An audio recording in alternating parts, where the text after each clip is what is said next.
Shoot. Yeah. I love this video. So that'd be for the larynx model. This would be sagittal head model. So this will fall under sagittal head model, right? External nares, obviously, that's the outside of the nose, right? Superior, middle, inferior nasal concha. We talked about this when we looked at the skull that was pulled apart, but essentially they're these like turbulent looking structures inside of the nose, right? So then we're going to go nasopharynx, oropharynx. The only way to break them down is to do it by essentially location, right? Nasopharynx, behind the nose. Oropharynx, remember this is the oral cavity. Oropharynx, right?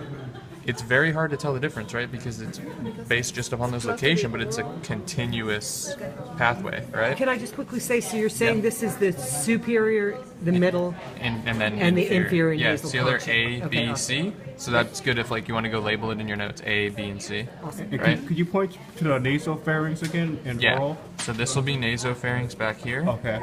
and then this will be oropharynx Oh, back okay. here. Just use the nose. See this line between the nose and the mouth? Use that as your break point between what is Is that what. the hard palate? Oral cavity is That is the hard Yeah. palate? Okay. So well, soft and hard, right? So- Because yeah. it's both. But yeah. So you want to use that as like your break point between naso and oropharynx. So this would be hard palate and this would be soft palate back here? Mm-hmm. Okay. And was there another pharynx?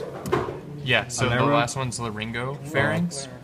And so, sorry, so we moved down, right? So down here we're going to have larynx and esophagus. So if this was the oropharynx, then you could say like the next section would be what? Laryngopharynx. Yeah, good. Okay. So these other ones that are on here are better to see on the other model. Like the, not necessarily the heart palate, but like the thyroid and cricoid cartilage. All Okay. right. There's a model that's just a big larynx that's like standing around here somewhere. Okay. Much easier to see on that, so we'll skip that for now, right?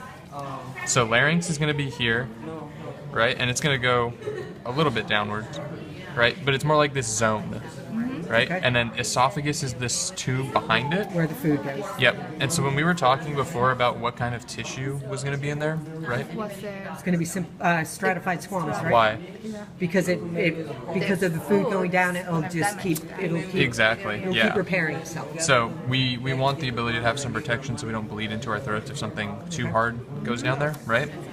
Now the larynx here is eventually going to run down to the trachea, and you guys saw that in the lung model, Yep, right? we got the trachea. So if you were to look at the other model that shows it from both sides, you see that the front of the trachea,